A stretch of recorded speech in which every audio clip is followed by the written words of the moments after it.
Sir, I would therefore say that it is very important that we remove this sense of fear from the businessman's mind.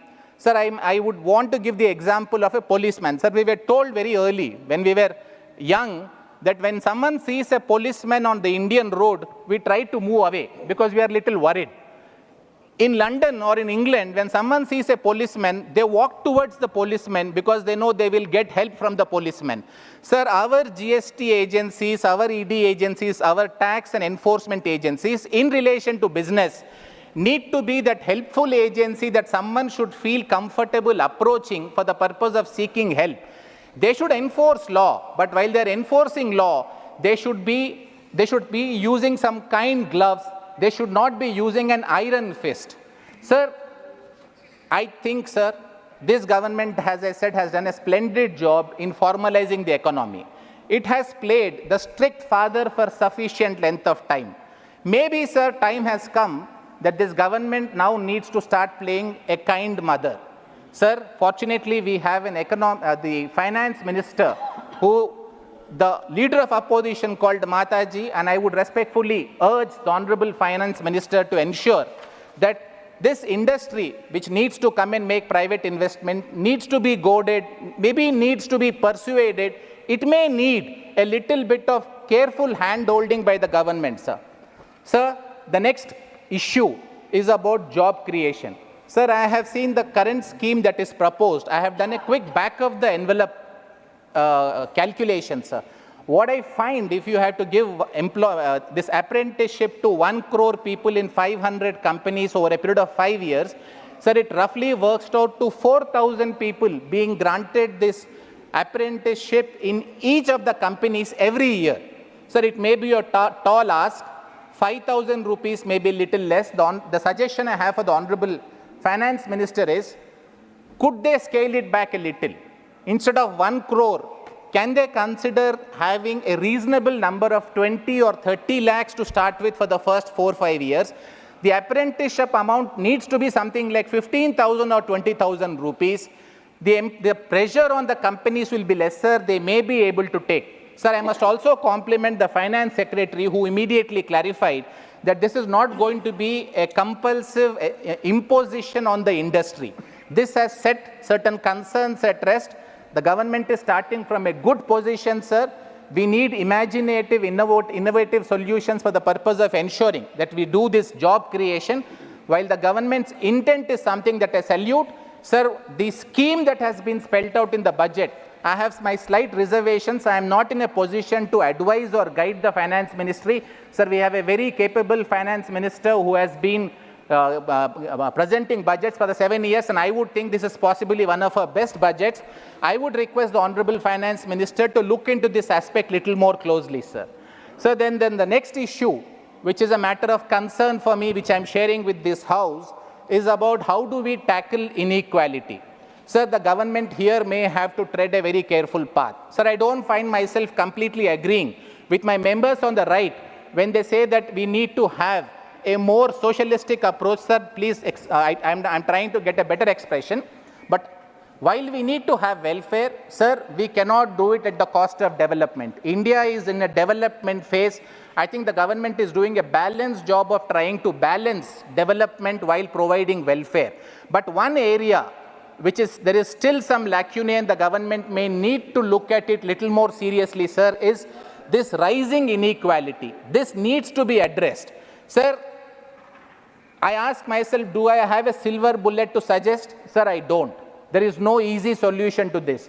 Sir, I think sadly, I have not heard anything from the treasury benches about how they would want to address this inequality on an urgent basis. Sir, I must also say I have not heard anything from the right side of the benches. While there has been criticism about rising inequality, there needs to be concrete, definite suggestions which may appeal to the government for implementation. So, sir, I think while none of us have a silver bullet or an immediate solution, this is a matter of concern which we may need to discuss.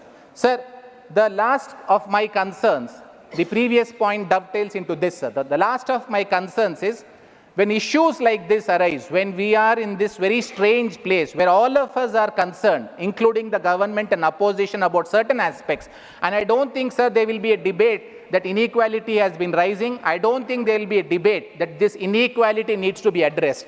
So when there is a consensus all round on the necessity of reducing this inequality, sir, I think we must not lose ourselves to politics. Sir, I see triumphalism on one side because udhar 300 par nahi hua, 400 par nahi hua, triumphalism is evident on one side. Then I see, sir, denialism on the other side. They think high growth rate, we are having 6%, 7%, everything is hunky-dory with the economy. Sir, if we have this kind of an approach, it would be a denialism. I castigate the triumphalism, sir. I castigate the denialism. I would respectfully say that we need to be realistic in understanding these concerns. And maybe, sir, the House and all of us need to come together, keep politics aside, identify the major core issues which are a problem, sir, not because of the Indian economy itself. These are all, sir, things that we are having on account of the global order. We are a part of the global order. We are a part of this globalization attempt that has been going on in the world. So while I understand, sir, it is not entirely to be laid at the doorstep of either this governance or the governance that preceded it, the crisis is there. We need to understand it. We need to accept it, and we need to move forward. Sir,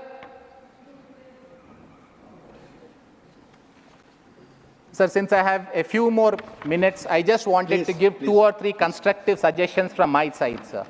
Sir, first, a topic very close to my heart, court and infrastructure.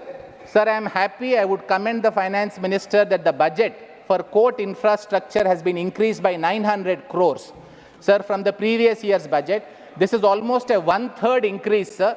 I'm grateful to the government for looking at this seriously, but I must also remind the government, sir, that we are starting from a low base. So the Indian court infrastructure is one of the relatively, sir, amongst the developed countries, we have the weakest infrastructure. A lot needs to be done. If India has to be a Vikasit Bharat, sir, we will need a Vikasit judiciary's infrastructure. Sir, I would implore the Honorable Finance Minister, after commending her for giving a 1/3 raise in 1 year, that please keep this trend going, because the judiciary needs the support of the government in ensuring that we provide this first-class judicial. Sir, we have one of the best judicial software, judicial personalities, sir, but we need the infrastructure that would go further.